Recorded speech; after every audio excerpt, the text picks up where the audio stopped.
Hola confirmandos y confirmandas. Los saludo nuevamente para compartir otro encuentro, en este caso el encuentro número 8, donde vamos a hablar sobre José. Esta historia es muy importante para poder entender después la historia de Moisés y de cómo los israelitas llegaron a Egipto. ¿Quién era José? Como lo van a descubrir leyendo la Biblia, José fue uno de los 12 hijos de Jacob. ¿Se acuerdan de Jacob? Jacob es el hijo de Isaac y por lo tanto es nieto de Abraham. Jacob, si recuerdan en el último encuentro, Dios le cambia el nombre. Entonces se llamaba Jacob y también se llamaba Israel. Y de ahí viene el nombre de israelitas y también el nombre del país, que en la actualidad se llama Israel. Entonces, la historia de hoy, como les decía, es importante porque nos cuenta sobre este hijo de Jacob, este hijo de Israel, que se llamaba José. José tenía la posibilidad de interpretar los sueños. Entonces, cuando alguien tenía un sueño, se lo comentaba a José y José lo interpretaba. Pero que también a nosotros a veces nos pasa que tenemos algunos sueños y no sabemos de dónde viene. Bueno, lo cierto es que nuestro cerebro trabaja mucho a la noche y justamente trabaja con un montón de cosas que fue experimentando durante el día. Pero también en la psicología hay una parte donde se estudian los sueños, es decir, los sueños tienen un significado para nuestra vida. Hay algo ahí también. Entonces, José lo que hacía era eso, ¿no? Interpretar los sueños. No porque hubiera estudiado, sino porque tenía un don para eso. Resulta que con todo esto, José es muy bien visto por su padre, que le tiene mucho cariño, mucho afecto, pero no así por sus hermanos, que cada vez sienten como una molestia a José. Mucha más molestia tienen cuando el padre le regala a José una capa hermosa, que en aquel tiempo, estamos hablando de miles de años atrás, tener una capa era algo muy importante. Y entonces lo que hace Jacob, el padre de José, es en su momento mandar a los hermanos a que fueran a cuidar a las ovejas, a que pudieran llevarlas a ir a comer pastos en distintos lugares. Y recuerden que, como les había dicho en videos anteriores, en el pasado, estas personas que vivían en ese lugar, estamos hablando de, como les decía, la media luna fértil, la zona de Palestina, la zona de Egipto, toda esa zona, vivían de la crianza, como viven hoy, de ovejas, de corderos. Entonces, los hermanos de José van a hacer su trabajo y después el padre lo envía a José para que pudiera ver cómo estaban trabajando sus hermanos, si estaban haciendo bien las cosas. Y resulta que los hermanos, cuando lo ven, planean en principio matarlo, pero el mayor de los hermanos, Rubén, dice: no podemos matarlo porque no podemos echar sangre a la tierra, es nuestro hermano. Entonces lo que hacen es venderlo y va a parar a un capitán de la guardia del faraón en Egipto. Y al padre de José, a Jacob, le dicen que José había sido devorado por un animal. Entonces Jacob se pone muy mal, se pone muy triste, pero bueno, enfrenta esa realidad. Estando en Egipto, José va a lograr hacer algunas cosas que le parecieron muy bien al capitán de la guardia, pero después con algunos problemas que tuvo José, termina yendo a la cárcel. Y en la cárcel se encuentra con dos personas. Uno es el copero era aquel que se dedicaba a todo lo que tenía que ver con vino y bebidas y que atendía al faraón. El nombre faraón es un nombre para decir rey.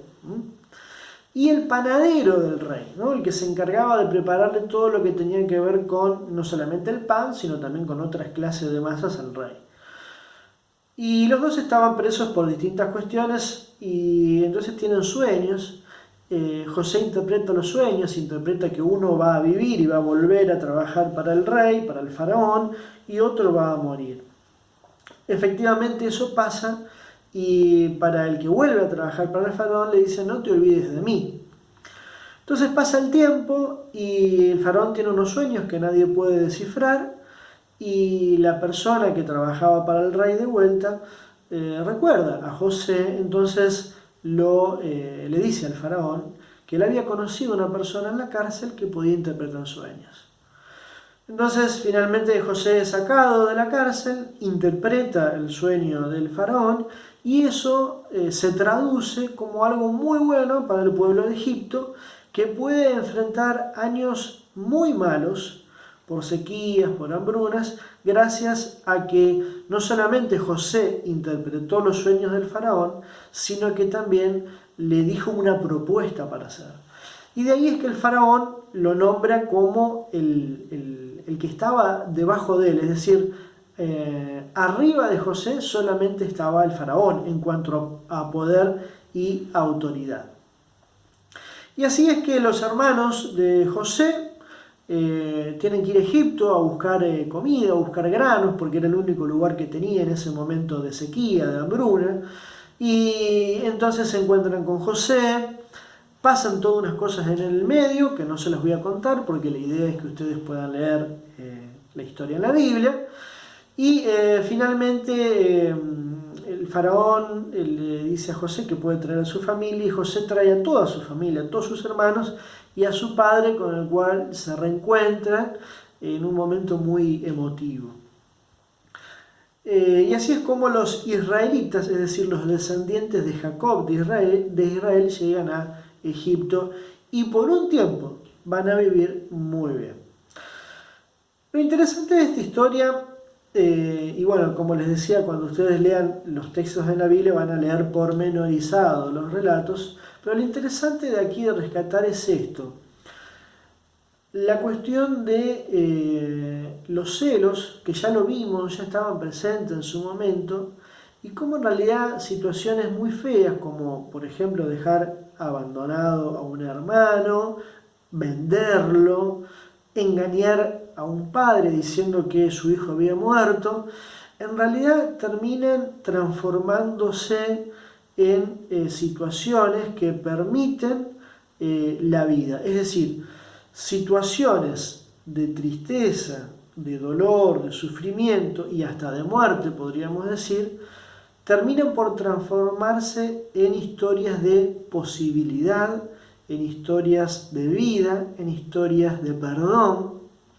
Y eso es lo que me gustaría remarcar sobre la cuestión del perdón que aparece en esta historia, muy fuerte, la cuestión de cómo Dios acompaña a los que sufren, a los débiles, y de cómo siempre Dios actúa de una forma que nadie puede predecir. Y cuando actúa, Dios lo hace por una razón. Y en este caso, tenemos que leerlo todo, como siempre les digo, a la luz de la promesa que Dios le había hecho a Abraham. ¿Recuerdan cuál era?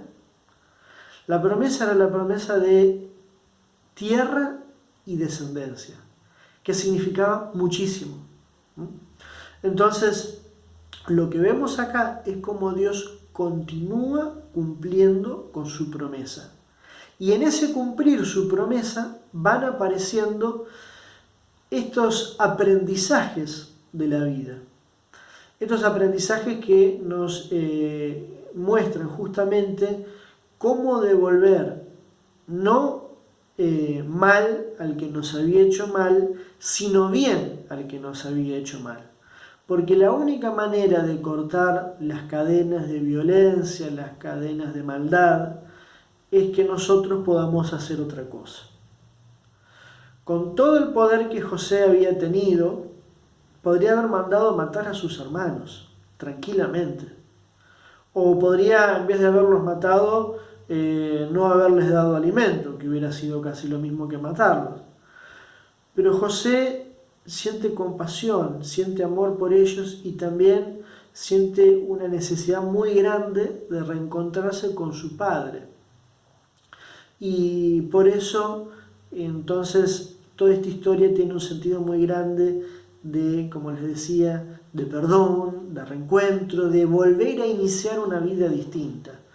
Y tal es así que a raíz de lo que José pudo realizar, acompañado obviamente por Dios, esa promesa de Dios continúa vigente, porque a partir de esos israelitas que vienen a Egipto, sigue la promesa que Dios le había hecho ya a Abraham. Así que hasta hoy hemos visto cómo Dios se hace presente siempre en medio de las personas y vamos a seguir viendo esto con distintas historias. La historia de José para hoy es una historia muy bonita, así que cuando ustedes la lean se van a dar cuenta que es linda y es muy fácil hacer las actividades que les dejo en el material de Word. Y como siempre les digo, cualquier consulta que tengan, por favor, me escriben o a través del Classroom o me escriben a mi celular y podemos responderla. Espero entonces que les guste la historia de hoy, del encuentro número 8, la historia de José, que como les decía, es una historia que nos habla de cómo Dios se hace presente en la vida y cómo el perdón es posible, la reconciliación es posible y también todo eso lleva a que se pueda construir una nueva vida. Mucha suerte en sus trabajos y nos estamos viendo la próxima. Chau, chau.